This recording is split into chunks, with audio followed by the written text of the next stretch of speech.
Assalamualaikum warahmatullahi wabarakatuh.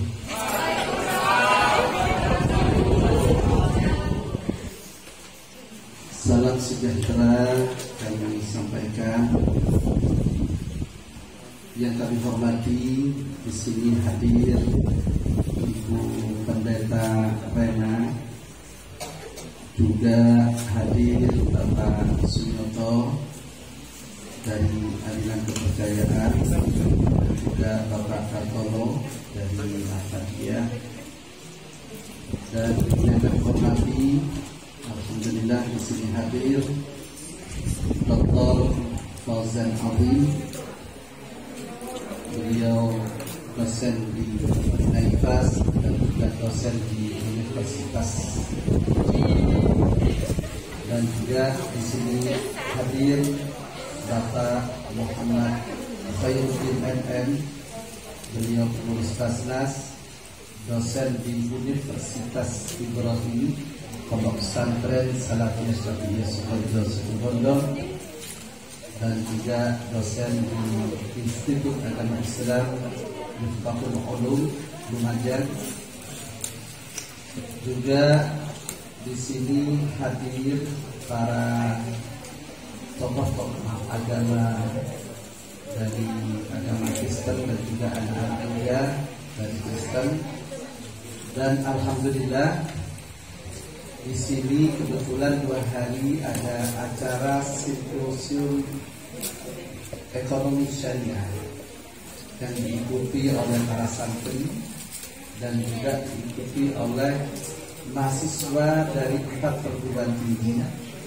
Ada dari Universitas Jember, ada dari Universitas Agama Islam Negeri Haji Ahmad Siddiq Universitas Jember, ada dari Naifas, dan juga ada dari Institut Agama Islam Al-Qadiri Jember. Pertama, kami ucapkan ahlan wa sahlan bikum.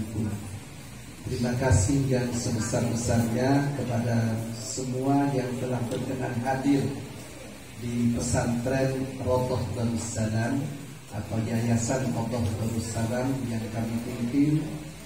Di sini ada masjid, di sini ada asrama, di sini juga ada pendidikan PAUD, dan juga ada sekolah alam yang sering dijadikan destinasi edukasi dari kalangan mahasiswa maupun kalangan siswa.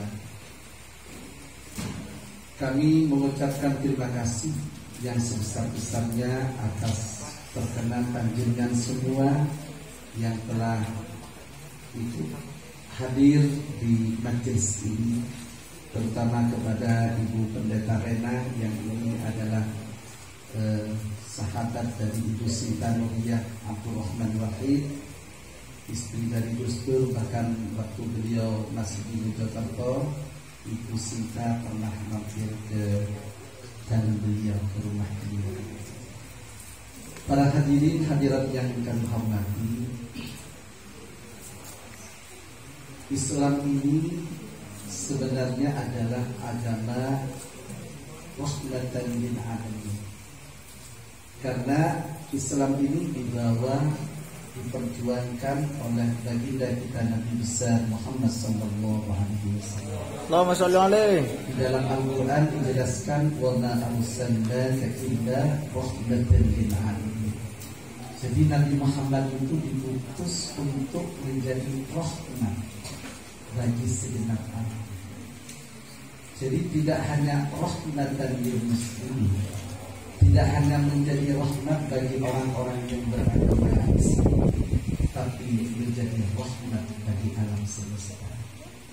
Oleh karena itu, Islam ini adalah agama yang sangat humanis, yang sangat menjunjung tinggi nilai-nilai kemanusiaan. Oleh karena itu, Jamiah Nahdlatul Ulama khususnya, karena saya keluarga Nahdlatul Ulama, di dalam muktamarnya di Pondok Pesantren Salafiyah Syariah Sukoharjo sudah menetapkan yang namanya Khithah Nahdlatul Ulama, bahwa Islam ini harus merajut 3 ukhuwah, ukhuwah Islamiyah, persaudaraan antar sesama umat Islam. Kita dilarang antar sesama umat Islam ini bentrok, saling caci maki, mendiskreditkan, apalagi menyakiti. Yang namanya persaudaraan itu saling menolong, saling membantu, saling menasihati. Yang kedua adalah ukhuwah insaniyah, persaudaraan antar sesama umat Islam. Baik itu berbeda agama, berbeda suku, berbeda budaya, maupun berbeda jenis kulit dan lain sebagainya. Sesama manusia kita harus menjalin persaudaraan. Jangan sampai di antara saudara-saudarinya bermusuhan, apalagi saling membunuh. Kehidupan yang damai itu akan menenteramkan kita. Oleh karena itu, di dalam ukhuwah insaniyah ini kita harus nilai-nilai kemanusiaan. Bahkan Gus Dur, Kiai Haji Abdul Rahman Wahid selalu mengatakan dan memberikan inspirasi atau pelajaran kepada kita semua agar kita ini harus menjunjung tinggi nilai-nilai kemanusiaan. Kemanusiaan itu di atas segala-galanya, di atas politik dan di atas kepentingan. Manusia harus dihormati, manusia harus dimuliakan. Karena di dalam Al-Quran, wa laqad karramna bani Adam. Kata Allah, kami memuliakan Bani Adam, anak cucu Adam. Di mana anak cucu Adam itu sekarang ada berbagai macam agama, ada berbagai macam suku, ada berbagai macam budaya. Oleh karena itu, di antara sesama anak Adam, di antara sesama manusia, kita harus saling menghormati, kita harus saling menghargai, kita harus saling hindari permusuhan. Karena permusuhan itu ada kata pepatah mengatakan, dunia yang luas dan indah dua orang yang sedang bermusuhan, tapi sejengkal tanah akan mampu menampung beribu-ribu orang yang saling mengasihi.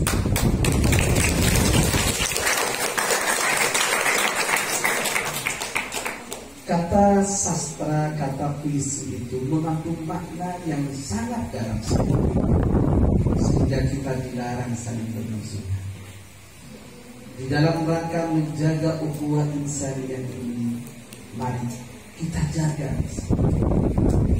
Ketika kita menjaga persaudaraan sesama manusia di negara Republik Indonesia yang terdiri dari berbagai macam agama, suku dan budaya ini, berarti kita tidak menjaga negara kesatuan Republik Indonesia yang kita cintai.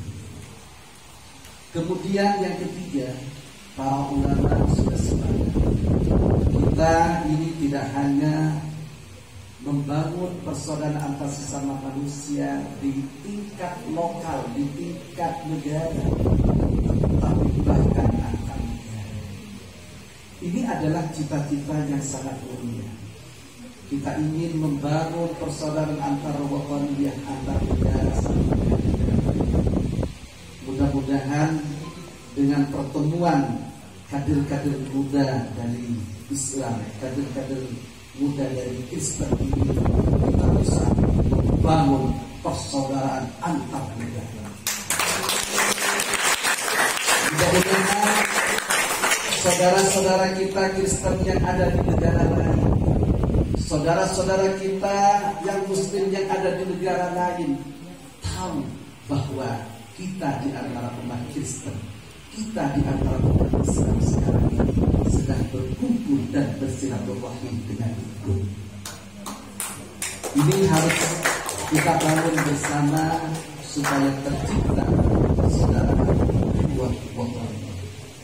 Bapak Ibu, saudara-saudari yang dimuliakan Allah, yang kami hormati, di background ini nantikan mungkin ada acara apa? Simposium ekonomi syariah. Kami memang berdiskusi dengan kalangan mahasiswa bahwa karena sudah ada lulusan fakultas ekonomi bisnis, ada ekonomi bisnis syariah, maka kita di sini berdiskusikan bahwa di dalam bermuamalah, di dalam berbisnis, di dalam menjalin hubungan ekonomi, kita harus inklusif, kita berdiskusi. Inklusif dalam arti kita ini bisa bermuamalah, kita bisa berbisnis, kita bisa berdagang dengan lintas agama, lintas budaya, dan lintas suku. Sehingga ekonomi syariah ini jangan sampai diartikan adalah bisnis yang eksklusif yang hanya antar muslim dengan sesama muslim. Tapi ekonomi syariah kita juga bisa berbisnis di bidang ekonomi dengan lintas agama. Para hadirin yang dimuliakan Allah, mungkin juga perlu kami sampaikan ke Ibu Pendeta Rena dan semua sahabat-sahabat, saudara-saudara dari lintas agama ini.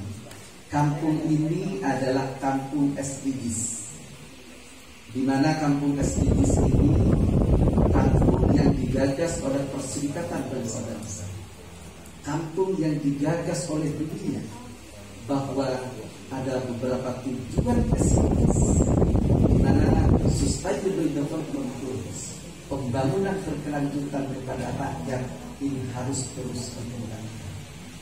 Di kampung SDGs ini tidak hanya berwawasan bagaimana kita menyikapi tentang kemiskinan, kita menyikapi tentang ekonomi, kita menyikapi tentang dunia, tapi di kampung SDGs ini kita harus mewujudkan keamanan, ketentraman, kedamaian yang tentunya di dalamnya kita akan hidup berbagai macam manusia, baik yang berbeda agama, suku, dan budaya.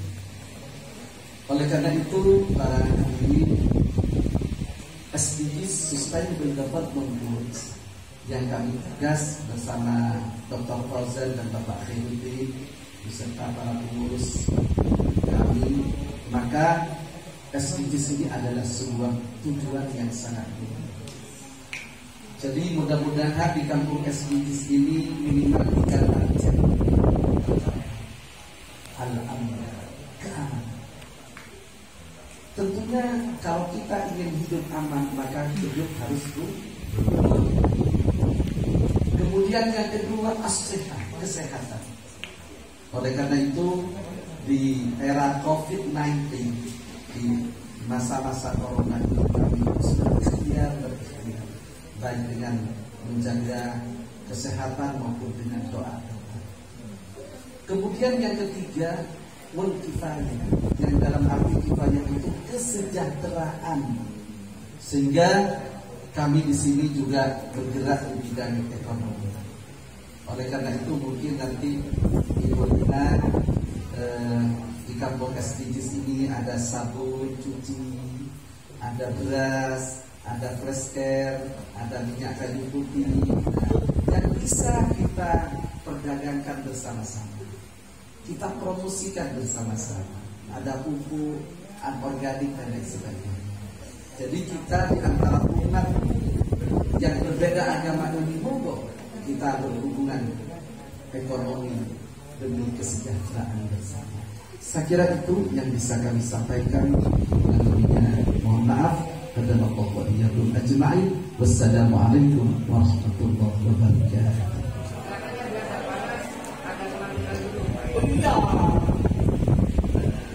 Jadi di selang-seling.